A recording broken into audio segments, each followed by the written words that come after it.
softball. And that's exactly this. Right.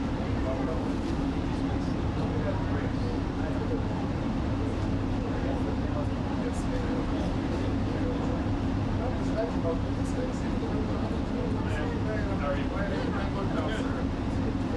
take it light though, so you have a good team, so you can do it by yourself. So when you prep for arrival, good. Great. So just do like give us a call. You got a good team over there working. Let's try to go there. Just give us a call. It's good to see you all. Thank you all. Yes. Thank you.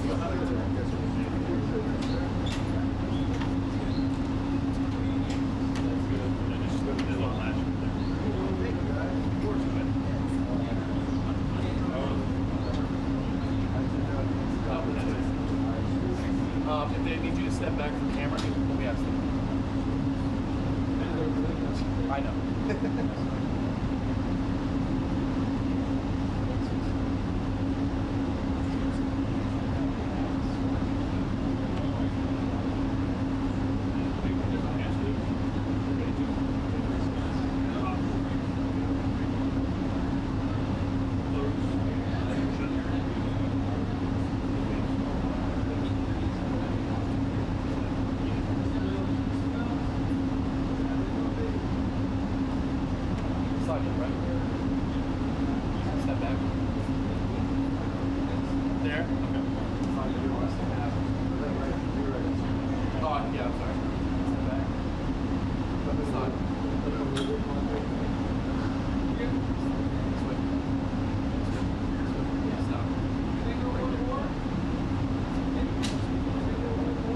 One more back, then we'll step back to TV then.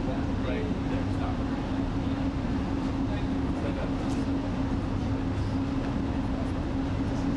Oh, I'm sorry, you don't know that. Good.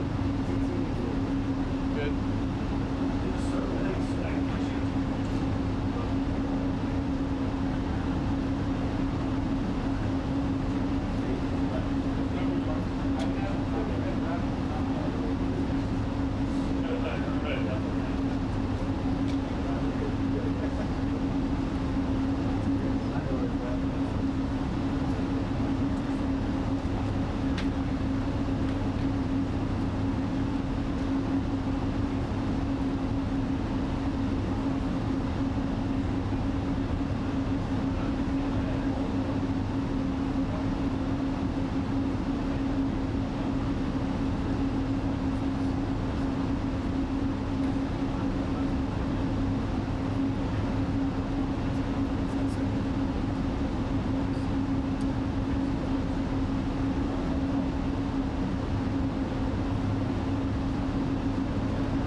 We do get the camera clicks.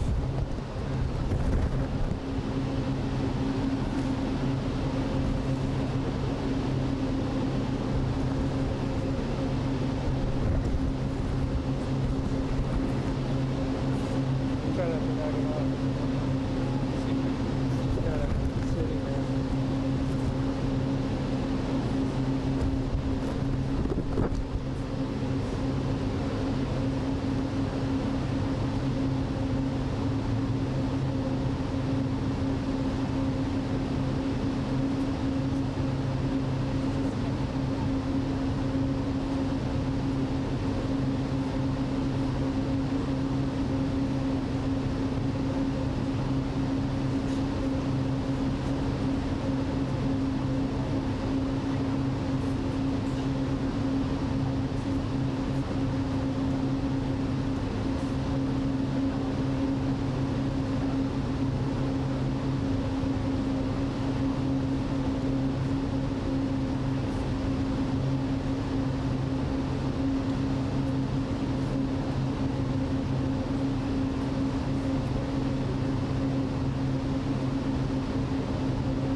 Titles, I want to tell you. I don't know if I'd rather be the Prime Minister or the Crown Prince. I think I'd take the Crown Prince. And very importantly, your son, your beautiful son, who has a great reputation, you know that. Thank you, Mr. President. Great reputation as a smart, hardworking guy, so it's good to say hello to you. Congratulations. We've had a tremendous relationship, I have personally, with Bahrain over the years, and has been a fantastic ally. And anything they needed, we helped them, and anything we needed, they helped us. And we're going to be talking about a lot of different things, including the most perfect military maneuver that anybody's seen probably in 50 years, which took place a few weeks ago, and Iran knocked out their entire potential nuclear capacity. And it was obliterated. You know, I used that term. They said, well, maybe that's too much. I said, no, it turned out it was more than obliterated. They can't go back. And we're just really going to talk about some things, including trade. We're going to be discussing trade. We do a lot of trading with Bahrain. And we're going to have lunch after this, but we'll take some questions. At first, I'd like to ask the Crown Prince to say a couple of words. And he also has a father who's living and well and doing fantastically, as I understand it. He is. And somebody who's respected all over the Middle East and all over the world. And thank you very much for being here. Thank you, Mr. President. Thank you, one and all. It is indeed a great honor to be here on this fine morning to put into action the relationship that exists between our two countries. We will be discussing security issues, we'll be discussing trade and investment, which is very important. We're very happy to be announcing $17 billion worth of deals that are coming to the United States. And this is real. This isn't... it's real money. These aren't fake deals. These are real deals. They don't have to borrow the money. We don't have to borrow it. It's coming in. And it only builds upon a legacy that we're very proud of. We have had a relationship in the civil side between our two countries since 1893 and formally since 1948. So may it long continue, and we look forward to many, many more years of productive partnership. Thank you, Mr. President. We will have You that. honor us. We will have that indeed. We'll have many good years, and I'd say right now is your top year, and we appreciate the investment. It's a great. We left, as you know, Saudi Arabia. We were just there in Saudi Arabia, and Qatar was so great. The leader was great. We had UAE, and we had a couple of other visits, but all great places, and we left with $5.1 trillion of investment, and they all want to be investing in the United States now. We have, I think we have over $16 trillion of investment coming in, which is a record, and we're only a little bit into the year. And let's say the first 2 months I sort of took it easy because we had to fix up the Oval Office. I had to devote my time to fixing it up, but now we had to fix up our country. So we have, I think everyone is saying we have the hottest country now anywhere in the world. We were dead a year ago. We are a dead country. And now we have the hottest country anywhere in the world. And it's a great honor to have you here. Thank you, Mr. President. Any questions? Syria. Any comments on the developments in Syria at the moment? Well, I can comment. I think I'll ask Marco to say a few words on Syria. Yeah, it's complicated, obviously. These are historic, long-time rivalries between different groups in the southwest of Syria, Bedouins, the Druze community, and it led to an unfortunate situation and a misunderstanding, it looks like, between the Israeli side and the Syrian side. So we've been engaged with them all morning long and all night long with both sides, and we think we're on our way towards a real de-escalation and then hopefully get back on track in helping Syria build a country and arriving at a situation there in the Middle East is far more stable. So in the next few hours, we hope to see some real progress to end what you've been seeing over the last couple hours. Mr. President, Jerome Powell, do you have plans, or if you're back considering firing Jerome Powell, and what's your justification if you're thinking about this to do this? Too late. He's always been too late, hence his nickname, Too Late. He should have cut interest rates a long time ago. Europe has cut them 10 times in the short period of time, and we cut them none. The only time he cut them was just before the election to try and help Kamala or Biden, whoever the hell it was, because nobody really knew. Obviously, that didn't work, but he tried to cut them for the Democrats, Kamala. And how did that work out? You'll tell me. It didn't work out too well, did it? But he's I think he does a terrible job. He's costing us a lot of money, and we fight through it. It's almost, the country has become so successful that it doesn't have a big impact, but it does hurt people wanting to get a mortgage. People want to buy a house. He's a terrible Fed chair. I was surprised he was appointed. I was surprised, frankly, that Biden put him in and extended him, but they did. So, no, we're not planning on doing anything. We're very concerned. He's doing a little renovation for $2.5 billion of the Fed, building a renovation, and they have a close to $900 million cost overrun, and it's a shame. But the biggest cost overrun is the cost overrun for interest rates, because we should be paying 3 points lower, and we would save $1 trillion a year in interest if that were the case. And all it is the stroke of a pen. And that goes for his board too, because his board is not doing the job, because they should try and rein this guy in. So he's doing a lousy job, but no, I'm not talking about that. Fortunately, we get to make a change in the next, 8 months or so. And we'll pick somebody that's good, and we'll pick somebody. I just want a fair job. We want to see lower interest rates. Our country deserves it. We're making a lot of money. We're doing great as a country. We have no inflation, record stock market, record business, record everything. Everything's a record now. We had the worst inflation in history under Biden, and now we have almost no inflation. We've done a great job, and we should have the interest rates cut. So you were saying the other day that Scott Bessent, you're so happy with him at Treasury that he's not your top option to replace Jerome Powell whenever that may be, whenever you decide what you want to do with him. Scott's doing a very good job. I'm very happy with Scott. Is Kevin Hassett on the top of your list? Kevin's somebody we'd consider. Kevin is fantastic, too. We have a lot of good people for that job. It's not a tough job, to be honest. Assuming you're smart, it's not a tough job. If you're a dummy, then I guess it's a tough job. But it might be one of the easiest jobs I've ever seen. And now on top of it, he's building a close to $3 billion little nest egg for himself. He's not doing the right job. We should be saving $1 trillion a year in interest. When he talks about cost, we should be saving. Think of it, $1 trillion a year. Add that with the tariffs and everything else. But he just doesn't want. He's a knucklehead. But we'll see how that. We'll see how he's listening to this. That's a strange conversation. But we like to say it like it is. But we have a lot of people that want that job very badly. And I'm only interested in low-interest people, frankly, because you don't need. I know.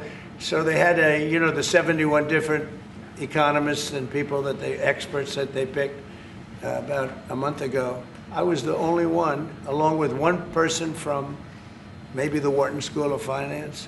The two of us got it right. 69 people, including Powell, got it wrong. And he wants to hire thousands of new people to help him decide where we're going in the future. It only takes one good mind. It doesn't take 5,000 good minds. So they're expanding the Fed. It's the dumbest thing I've heard of. But it's very autonomous. Just to follow up on that, sir, are you completely ruling out the idea of firing Jerome Powell?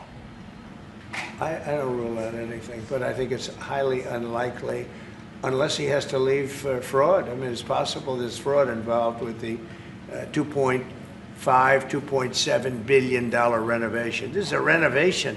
How do you spend $2.7 billion? And he didn't have proper clearance, et cetera, et cetera. So that's going on. So there could be something to that, but I think he's not doing a good job. He's got a very easy job to do. You know what he has to do? Lower interest rates. Have you drafted a letter to send to Powell if you decide that you are going to fire him? Have you drafted a letter? No, I haven't drafted a letter. So you didn't show a letter to Republican lawmakers last night? No, I talked about the concept of fire him. I said, what do you think? Almost every one of them said I should. But I'm more conservative than they are. Mr. President, we talked about it. In fact, we had 11 of the 12 people here yesterday, for a very big bill having to do with crypto, et cetera, and other things. And all of the votes are going with us, every single vote. But during the conversation, when we were talking about it, I asked, what would you do about that? They all said would fire him. Mr. President. Mr. President. Thank you for taking my question, sir. You were in Pennsylvania yesterday. You unveiled $92 billion worth of investments. One of those jumped out, though, $15 billion in Homer City to build the largest natural gas power plant ever. I was at the rally where you told Homer City residents that you would not forget them when the biggest coal plant in Pennsylvania closed down. You delivered for them yesterday. What message do you have to those residents? Well, I'm happy. Homer City, I was there and I said, I'm going to produce something, I don't know what, because they had shut down this massive coal plant, one of the biggest in the country. And it was just purchased by the gentleman that you met yesterday, a very substantial man. I don't know if he's maybe not as substantial as you, I'm not sure. But he's pretty substantial, you know who I'm talking about. And they're going to spend billions of dollars on rebuilding it, and it's going to be the largest plant of its kind in the world, I believe, actually in the world. And it's going to be great. So we really fulfilled that promise to Homer City. But it's to Pennsylvania, basically. I won Pennsylvania, and very conclusively won Pennsylvania. So I owe them a big debt of gratitude. But thank you for bringing that up. We raised 92. It's actually going over 100. So it'll be over $100 billion to be invested in Pennsylvania. It was Pennsylvania Energy Project. So we had, everybody was there. Larry Fink was there. I mean, everybody was there and done a great job. The senator did a great job. And we were very proud. That was a great meeting yesterday. Thank you very much. Mr. President, actually for each of you, so for the Crown Prince, are you planning on taking any of the Patriot missiles that you're going to receive from the United States and divert those to help Ukraine? We have no current plans, as we have an operational requirement inside Bahrain to keep them there for the present time. He's got plenty of them, too. And Mr. President, on the fentanyl bill, They're wonderful. They're wonderful pieces of kit. They work very well. American technology is the best. Yep. and on the fentanyl bill that you're That's signing. maybe the most important part of this. He has his choice of everything, and we make the best military equipment by far in the Bar world. none. There's nothing close, right? Bar none. Yeah, thank you. And on the fentanyl bill that you're signing today, do you hope that that's going to restart law enforcement cooperation with China on getting the fentanyl? Yeah, I think China's been helping out. I mean, it's been a terrible situation for many years with fentanyl, but since I came here, we're talking to them, and they're making big steps. They're also, as you know, being penalized. You know that, right? They're being penalized with tariffs because of the fentanyl, but they want to do something. We'll see what happens. Mr. President, I know. Please. Thank you, Mr. President. An American from Tampa was beaten to death. He was killed by Israeli settlers in the West Bank. His family has been calling on you to help prosecute his killers. Are you going to do that? An American from Tampa? Yeah, your first sentence is really, go ahead. Okay, an American citizen from Tampa, Florida, has been killed in the West Bank. His family has been asking on you to prosecute him. Are you going to help finding his Yeah, well, so first of all, have you seen yesterday, Ambassador Huckabee has asked the Israelis to conduct an investigation. We want to get all the information about who was involved. We protect all American citizens anywhere in the world, especially if they're unjustly murdered or killed. So we're gathering more information, but I hope you saw yesterday Ambassador Huckabee in Israel asked the Israeli authorities to produce an investigation and concrete information about who was responsible for his murder. They're reporting that tomorrow. We have a meeting on it. They're going to be reporting that to me. Can I ask the Crown Prince a Yeah. question, please? Do you think that the Gulf area now is more secure, and do you believe that a negotiation with Iran is necessary at this stage? Well, I definitely believe that the volatility of the situation has been reduced. And we didn't know where it was going to go on the Sunday. We were very glad when we found out on the Monday. Let me put it that way. And should the Iranians want to negotiate, I believe the ball's in their court. That is the true reality of where we stand today. They are the ones that stand to benefit from a negotiation. And they do. They want to negotiate. They want to negotiate badly. We're in no rush because, we said we could have made a deal. They should have made a deal. And then we bombed the hell out of their various places. We're in no rush, but if they want to negotiate, we're here.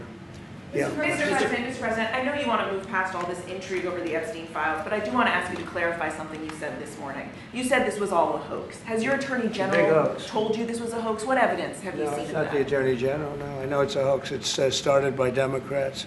It's been run by the Democrats for 4 years. You had Christopher Wray and these characters and Comey before him. And it's a bad group. It started, actually, look at the Steele dossier that turned out to be a total hoax. The 51 agents, the intelligence, so-called intelligence agents, it was a hoax. It's all been a big hoax. It's perpetrated by the Democrats. And some stupid Republicans and foolish Republicans fall into the net. And so they try and do the Democrats' work. The Democrats are good for nothing other than these hoaxes. They're bad for policy. They're bad for picking candidates that can get elected. Like in New York, we have a communist running. He may get elected too, actually, but he'll destroy the city. No, it's I call it the Epstein hoax. It takes a lot of time and effort. Instead of talking about the great achievements, we've had a great gentleman.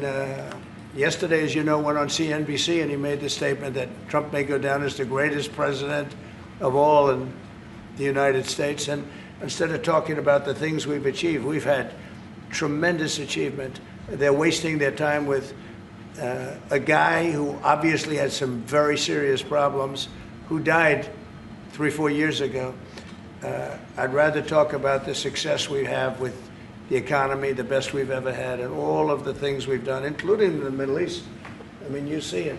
Instead, they want to talk about the Epstein hoax. And the sad part is it's people that are really doing the Democrats' work.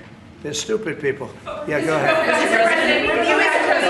Mr. President, there's lots of reports coming into this meeting that you planned on firing Fed Chair Jay Powell. Markets reacted. Is that right? Those are reports, but they're not true. So what would be useful to know, are you committed to picking someone from the outside? Are you going to interview individuals that are so on the many board people right that now? want that job. I have people that I've known a long time, they're calling me, begging for the job. You know what you need there? A smart person with common sense, but you need a very smart person for that job. I think it's one of the easiest jobs in government. You show up once a month and you make a statement about where the economy's going, and we're going to raise or lower interest rates. It's probably the easiest job I've ever seen. That's why I'm trying to figure, why does he want to expand and add more people? He's going to add more economists to tell him what to do, but the economists, I was right, all the economists were wrong. They admitted it. They admitted it this morning. Quiet. Go ahead. Mr. President, you mentioned fraud in an earlier answer. Are you saying you want to investigate the Fed chair for fraud related to this renovation? Well, I think he's already under investigation. He spent far more money than he was supposed to on rebuilding. I didn't see him as being the kind of guy that would want to have parks, rooftop parks, and everything else on top of buildings, but. Who wants to spend that money for the Fed? The Fed is supposed to sit there and say where interest rates are going and a couple of other very easy things to do. And he spent $2.5 billion. I think he's got some problems. Mr. President, thank you, sir. You also reported a monthly surplus in the month of June, $27 billion. A ton of money. With these new tariff rates coming into effect on August 1st, we're going to be bringing in even more tariff revenue specifically.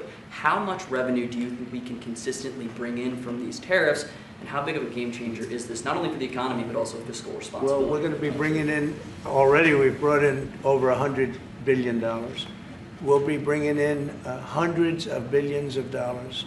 And the tariffs really haven't kicked in that much other than automobiles and steel. August 1st is a big day. August 1st is when very substantial money comes into our country. We've made deals with a lot of great places, but we had one yesterday, that was announced. We have another one coming up, maybe with India, I don't know, we're in negotiation. When I send out a letter, that's a deal. In other words, that's a deal. They don't want to ever say that, oh, how many deals have you made? The best deal we can make is to send out a letter. And the letter says that you'll pay 30%, 35%, 25%, 20%, in one case 50%, Brazil, and because what they're doing to their former president is disgraceful. I know the former president. He fought like hell for the people of Brazil, that I can tell you. And I believe he's an honest man. I think what they're doing to him is terrible. So, yeah, we have some pretty good deals to announce, but every time we send out a letter, that's a deal. The big one really is going to be on the 150 countries that we're really not negotiating with, and they're smaller. We don't do much business with them.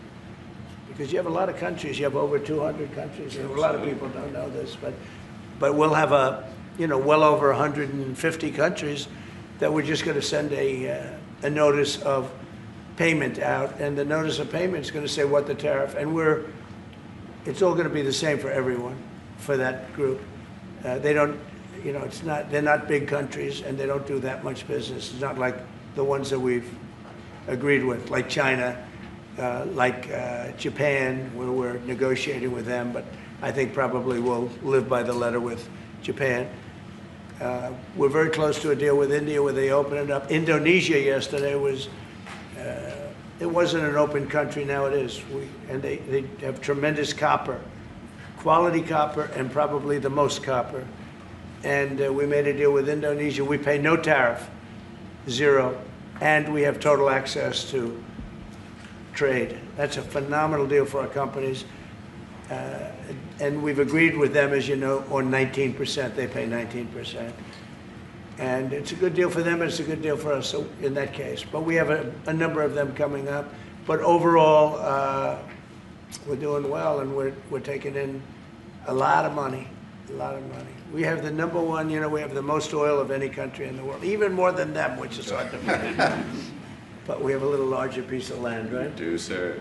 But we're number one in the world in oil, and we're drilling, and today it hit $64 a barrel, which is great. And that'll help stop wars, actually. If you want to know the truth, it's going to help stop wars. And we hope to get it down a little bit more. But we have oil down to $2, $2.25, $2.50 in numerous states. We hit one at $1.98 a gallon. And that's a great thing. That's one of the reasons that inflation's in check. When you can do that, you stop the inflation. What Biden did is he ended our policies, went to his policies.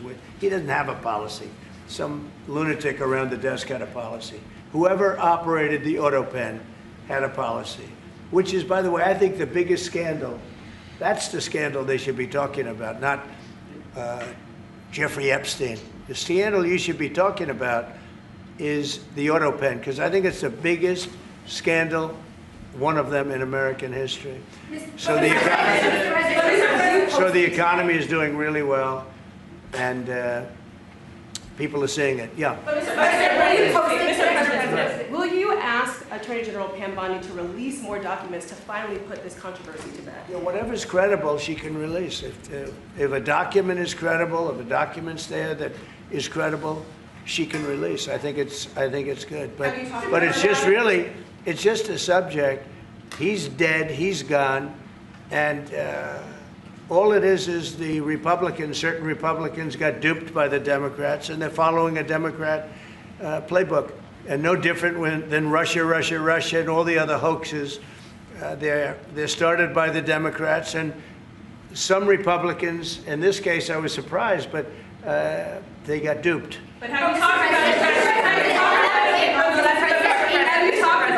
you talked about it with her the last witness? President, first of all, remember your high-ranking officials, whether it's been your FBI director or Pam Bondi, they have made some inconsistent statements in the past. You've had. Well, I don't know. I can't speak about him, but I can say that Pam Bondi, I really think that she's done very good. She says, I gave you all the credible information. And if she finds any more credible information, she'll give that too. What more can she do than that? I mean, honestly, what more can she do? And we do have bigger problems. We have problems with millions of illegal people that came in here, and they're killers and murderers. We have 11,888 murderers that were allowed into our country by Biden, Sleepy Joe Biden, stupid Joe Biden. He allowed them into our country. And you know what? We got to do something about it. She's got a lot of things she's working on. And, it's very sad that somebody can be waylaid, that just get waylaid, but I think she's doing a great job, President. In your Truth Social this morning, you mentioned past supporters when you were talking about the Epstein issue. does that mean that you're effectively disowning any supporters who are now calling? I lost a lot of faith in certain people. Yeah, I lost because they got duped by the Democrats. The Democrats are good for nothing. They've done a terrible job. They almost destroyed our country. If I didn't get elected, all these numbers you're hearing about, they found $25 billion and another 25 is coming in and hundreds of billions of dollars is pouring into our country. And we just got the biggest tax cut in history. We just got the biggest regulation cuts in history. There'll be no tax on tips. There'll be no tax on Social Security. There'll be no tax on overtime. There'll be no tax on so many other things. You're allowed to deduct your interest from a car payment. That's never happened before. You borrow interest, you borrow money to buy a car if the car is made in America. And by the way, factories are being built all over America, car factories, AI factories, but you get a deduction on your interest. Nobody ever thought of that before. It never happened before. And, you know, these are the things that they should be talking about. The big, beautiful bill is one of the greatest pieces of legislation ever in this country, and the Democrats have nothing to combat it. So they say, oh, it's death, death. Oh, that's good. And then they give it to the fake news, which is you and a few others. And the fake news talks about the bill is death. The bill is actually life. The bill is life, and it saves our country. This bill is incredible. Look at the results already. So we have $16 trillion being invested in our country. And this great gentleman and his family just came in with another billions of dollars. And if he didn't like the country, if he didn't like where we were going, he's very smart. He'd come, maybe he wouldn't even come. I think maybe he wouldn't even come, you'd save your time. But, because, you know, it's one of those things. But if he didn't like where this country was, he wouldn't be investing billions of dollars in this country. But think of it, $16 trillion, more than has ever been even contemplated before, and we haven't even started yet. So that's what I want to talk about. I want to talk about the success. And the Democrats have nothing to show for what they do. They almost destroyed. They allowed 25 million people to come into our country, gang members, jailbirds, from all over the world, not South America, from all over the world. They allowed them to come into our country from mental institutions, insane asylums, just walk right through. They couldn't come into your country. They couldn't come into any country in the world except our country. And they came in from the worst places, gang members, drug dealers. They all came in. Turn it off, please. They all came in, and I'm doing something about it. We have it under check right now. We got rid of a lot of the murderers already. Some of them we put in our prisons because they're so bad we don't want to take a chance in putting them in a foreign prison, have them come back. But we've done a great job. Our country's in great shape. We literally have the hottest country anywhere in the world right now. And it's true what the king said, what a lot of people said. We were a dead country. 1 year ago, we were a dead country. We were laughed at all over the world. We had Afghanistan with that horrible embarrassment, most embarrassing moment in the history of our country. Look what happened with Russia and Ukraine. That should have never happened. Look what happened with Israel. That would have never happened. Hamas had no money. Iran had no money. There was no money to do an attack like that. All these things that happened that wouldn't have happened if you had good leadership. And that's what you should be talking about. Thank you very much, everybody. Thank you. Thank you. Thanks, guys. Head out. Let's go.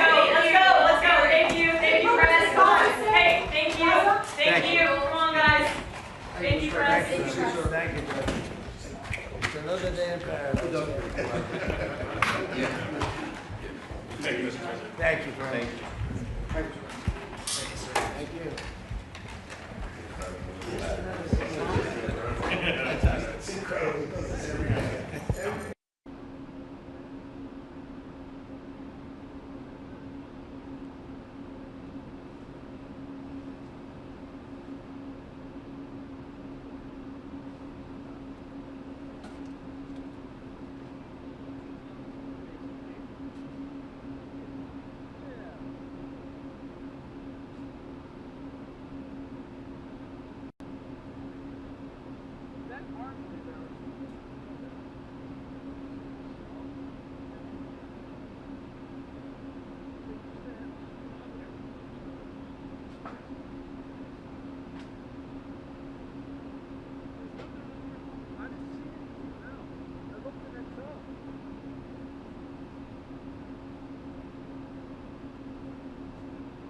sadece bunu söyledi buraya. Yani yaklaşık yarım saatlik basın toplantısı sürdü Oval Ofis'te Bahreyn Prince ile. Ekonomiden Epstein'e, Epstein'den Merkez Bankası'na, bölgede getirdiği barışa, birçok konuda konuştu Donald Trump. Yarım saat her konuya yorum yaptı. Tek yorum yapamayacağını söylediği konu İsrail'in Suriye'deki saldırıları oldu. Hemen pası, topu Dışişleri Bakanı Rubio'ya attı. Rubio da şöyle söyledi. Sanırım Marco'ya Suriye hakkında birkaç şey söylemesini isteyeceğim dedi. Rubio da evet durum karmaşık. Açıkçası Suriye meselesi uzun süredir devam eden tarihi rekabetlere dayanıyor. Suriye'nin güneybatısındaki farklı gruplar arasında rekabet var. Bedeviler, Gürzi topluluğu. Tabi İsrail tarafıyla Suriye tarafı arasında talihsiz bir duruma ve görünüşe göre yanlış anlama krizine yol açtı diyor. Yani bir yanlış anlaşılmadır diyor. İsrail'in, Suriye'nin Genelkurmay Başkanlığı, Savunma Bakanlığı ve Cumhurbaşkanlığı sarayının yakınlarını vurmasına tüm gece ve sabah boyunca her iki tarafla da temas halindeydik. Gerilimi gerçekten azaltma yolunda ilerlediğimizi düşünüyoruz. Umuyoruz ki Suriye'ye yardım etme çabalarımız rayına oturur ve Orta Doğu'da çok daha istikrarlı ve tablo ulaşırız. Önümüzdeki birkaç saat içinde son birkaç saatte tanık olduklarımızı sona erdirecek somut bir ilerleme görmeyi umuyoruz dedi. Yani bu saldırılar duracak birkaç saat içinde demeye getirdi ABD Dışişleri Bakanı Marco Rubio. Tabii şu çok ilginç Suriye.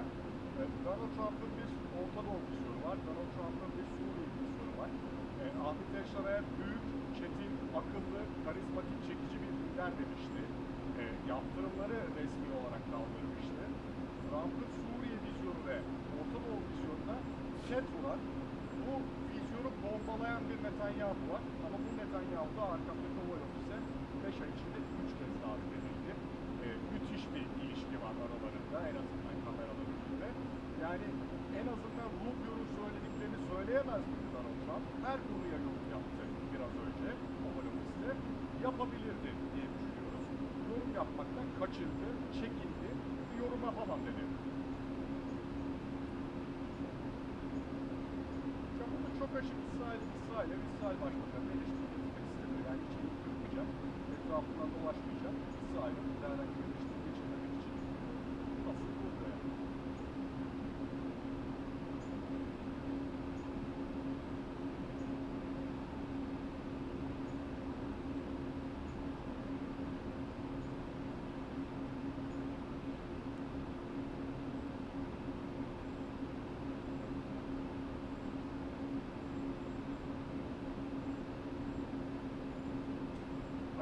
Netanyahu'nun kendi Orta Doğu politikası var. Donald Trump'ın da gerçekleştirmeye çalıştığı bu barış politikası var. Yani o ne kadar takımda bir şey hem de bu bölgede tüm o Arap ülkelerinin İsrail'le anlaşarak bir barış havası oluşturmak istediğini biliyoruz. Ama Netanyahu'nun çok daha farklı fikirleri, çok daha farklı hamleleri var, saldırıları var. Hemen hemen her ülkeye saldırmış durumda bölgede. Tabii kendi kendine dost olan Arap ülkeleri hariç. Donald Trump buna açık bir şekilde, eleştiride bulunuyor, laf veriyor. Yani bu da aslında bize Beyaz Saray'daki durumu çok net bir şekilde özetliyor. Fazla detaya girmeden Donald Trump da daha öncekilerde Biden'ı aslında bir politika yürütmek istiyor Orta Doğu'da ama buna karşı çıkan, bununla çakışan bir İsrail politikası olduğunda hiçbir şekilde en küçük eleştiri, ufak eleştiriyle getiremediler.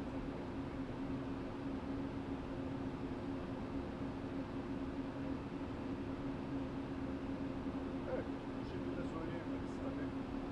İlginç yani birçok insan bunu da takip ediyor tabii. Şu da konuşuldu Oval Ofis'te Epstein.